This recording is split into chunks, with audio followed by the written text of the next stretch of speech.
Bonjour et bienvenue à ce Market Live. Nous sommes ensemble pendant une demi-heure. Nous verrons donc une partie actualité des entreprises et nous passerons ensuite à l'analyse donc de deux indices. Nous regarderons également deux actions. Pas de PowerPoint aujourd'hui, un problème technique donc pas de PowerPoint. Je le rappelle, il est maintenant 15h30. Nous sommes donc en décalé et nous allons faire ce Market Live sans PowerPoint, donc directement sur les graphiques. Rapidement donc sur l'actualité des entreprises que nous devions voir sans PowerPoint. Du coup, Renault aujourd'hui qui précisait mettre fin à son partenariat avec Dongfeng, donc le géant chinois, et se recentre sur l'utilitaire et le véhicule électrique en Chine, et donc ne participe plus à cette co-entreprise avec Dongfeng qui était en Chine. Valeo dans le secteur auto toujours renonce à ses objectifs pour l'exercice 2020, et pour terminer c'était Carrefour donc au Brésil, un chiffre d'affaires en ligne, donc les opérations en ligne, les ventes en ligne qui triplent sur un mois, mais en revanche, et nous en avons déjà parlé, les coûts qui progressent également. Tesco également avait déjà fait cette remarque en précisant que ces coûts allaient progresser de près de 1 milliard d'euros. Nous sommes donc voilà, sur l'actualité des entreprises. Nous allons donc voir deux indices avant de passer aux actions. Les actions aujourd'hui, nous verrons Publicis et bien sûr JP Morgan qui a donné ses résultats aujourd'hui. Nous verrons donc cela en détail. Avant nous passons aux indices. Nous commençons donc avec le Dow Jones 30 et nous verrons par la suite le DAX 30. Le Dow Jones 30 ici à l'ouverture qui passe la moyenne mobile 200 périodes, on le voit en hebdomadaire, donc un nouveau signe de poursuite de la croissance, donc les investisseurs qui continuent de se focaliser sur cette fin éventuelle de la pandémie qui pourrait nous amener au niveau graphique à venir combler ce gap. Nous pourrions venir sur les 25 800, une hausse assez modeste étant donné ce que nous avons déjà observé comme hausse, une hausse qui pourrait nous amener sur les 8,33% ici, donc toujours un risque sur l'économie, le FMI vient de le préciser, donc une baisse selon lui au vu des informations actuelles de 3% pour 2020 et une reprise haussière directement de 5,8% en 2021, donc le FMI voit également une reprise fortement haussière dès l'année 2021. En revanche, si l'on regarde les précédentes perspectives pour 2020, c'était 3,3% et 2021 3,4%. Aujourd'hui, c'est moins 3% pour 2020 et plus 5,8% pour 2021. Si on part d'une base 100 en 2019 avec les différents taux de croissance, on arrive à 102, un peu plus de 102 pour les perspectives actuelles, alors que nous étions sur une base de 106, plus de 106, donc 4 points de pourcentage tout de même qui diffèrent donc entre les deux perspectives. Donc malgré une hausse importante attendue dès 2021, le FMI prévoit une destruction de 9 000 milliards de dollars d'actifs, donc d'ici là en tout cas sur la croissance. Nous regarderons donc cela, 9 000 milliards d'actifs, c'est ce que précisait le FMI, c'est plus que le Japon et l'Allemagne, donc le PIB réunis. Donc attention, c'est tout de même une mauvaise nouvelle, mais les marchés sont toujours en hausse, les marchés donc achètent toujours l'espoir de voir donc l'épidémie se stopper avec cette communication plutôt positive du côté de l'Europe et du côté des États-Unis. En France, nous avons eu donc une prolongation du confinement pour un mois, mais par la suite, l'économie pourrait rouvrir, mais étape par étape, donc ce n'est pas non plus des nouvelles très positives, mais les marchés achètent toujours, et donc au niveau technique, pour revenir sur notre Dow Jones, le maintien au-delà des 23 500 et surtout le dépassement des 24 000. Nous pourrions venir combler ce gap justement sur les 25 800 points. Notre perspective est plutôt baissière. Les valorisations actuelles sont complètement beaucoup trop hautes par rapport justement à la situation. Nous sommes en récession, à la veille de récession, même si cela ne dure qu'un an. Nous sommes sur les valorisations que nous avons observées en 2018-2019 lorsque l'économie se portait bien. Cette chute de 20% tout de même était simplement sur des craintes d'un ralentissement économique mondial. Nous sommes sur une récession ici, mais nous avons tout de même une baisse qui est en tout cas des valorisations qui sont égales à cette hausse, et une baisse qui est moins de 20%, alors qu'ici c'était simplement une crainte du ralentissement économique global. Nous sommes ici, et grâce à la Fed, une hausse importante, mais attention, cela n'augmente pas la demande des prêts financiers, est plutôt négatif si l'économie a besoin d'un soutien énorme. En tout cas, les marchés continuent d'acheter avec ce pic qui pourrait être atteint. Nous allons surveiller cela avec attention, mais attention, même si à New York il y a une baisse des hospitalisations, il y a d'autres États qui sont en hausse. Je vous invite à regarder les cartes avec le détail, des fortes hausses sur d'autres États aux États-Unis qui sont en retard, et donc rien ne dit que ceux-ci ne vont pas augmenter de façon importante. Et il y a d'autres pays également qui sont sous pression. Notamment la Russie qui est les nombres de cas est en forte hausse. La Chine est en train de restreindre la frontière, justement, de fermer un peu plus la frontière avec la Russie parce qu'il y a de nouveaux cas. Hong Kong également, en Chine également de nouveaux cas, même si cela reste assez contraint, assez restreint en tout cas sur la Chine.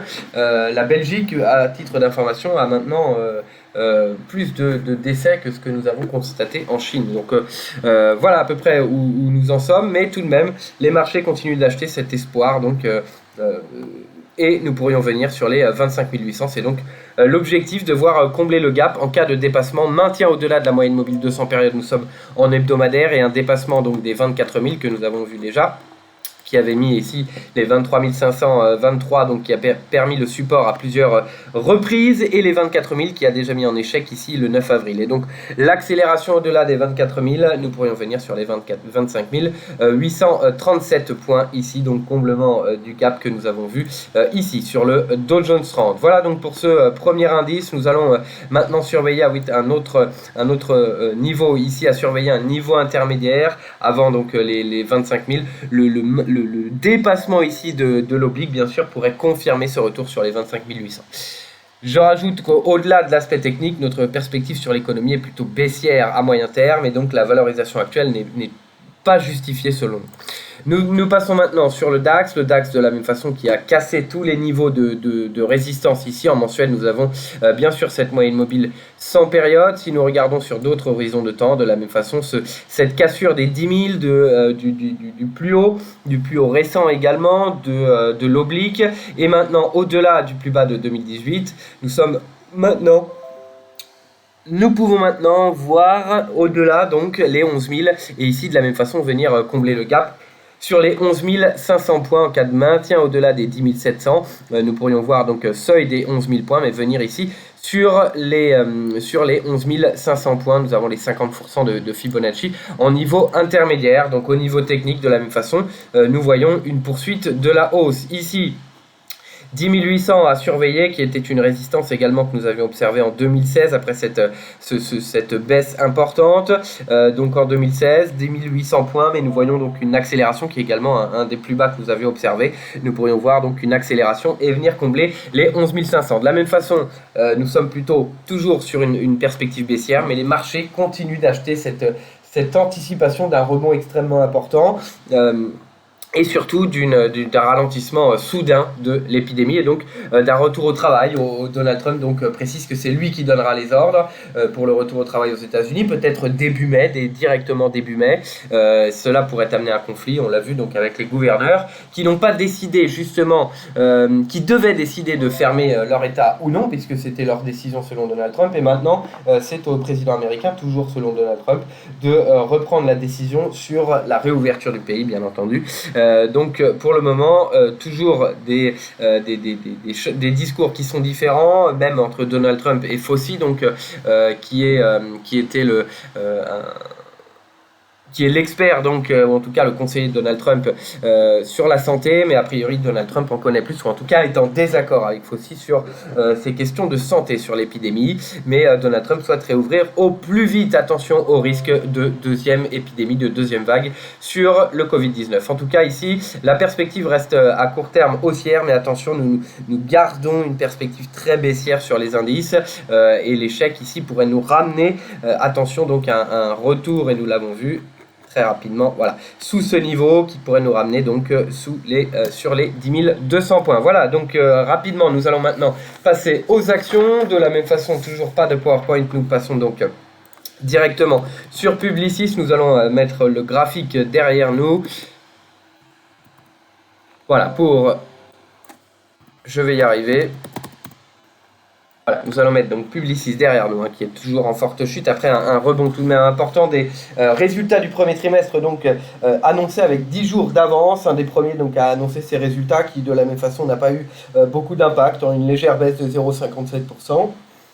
Lance un plan d'économie donc de 500 millions d'euros avec un chiffre d'affaires du premier trimestre qui est descendu de moins 2,9% en organique, donc de 2,48 milliards d'euros. En revanche, n'a fait aucune prévision comme annoncé en mars, le 27 mars. L'Europe a fortement baissé à 9,2% dans le détail. L'Asie-Pacifique seulement moins 1,9%. Mais en revanche, la Chine, elle, a baissé de 15,3%. Et donc nous pouvons nous attendre à une poursuite également de la baisse en Europe, mais également aux États-Unis qui compte pour 51%, en tout cas l'Amérique du Nord qui compte pour 51% du chiffre d'affaires chez Publicis, pourrait être en forte baisse au deuxième trimestre, ainsi que l'Europe pourrait continuer sa baisse, et donc cela pourrait être fortement baissier. La rémunération du dirigeant également baisse de 30% sur les T2 et T3 ou voire en annuel. Et le président en revanche du directoire précise qu'ils n'ont aucun doute sur le fait de traverser une crise sanitaire sans précédent, je cite, qui va nous conduire à la plus grande récession depuis la Seconde Guerre mondiale, trop tôt donc pour estimer l'impact des clients. Donc tout de même, voit la plus grande récession depuis la Seconde Guerre mondiale, mais pour autant les marchés restent à l'achat actuellement.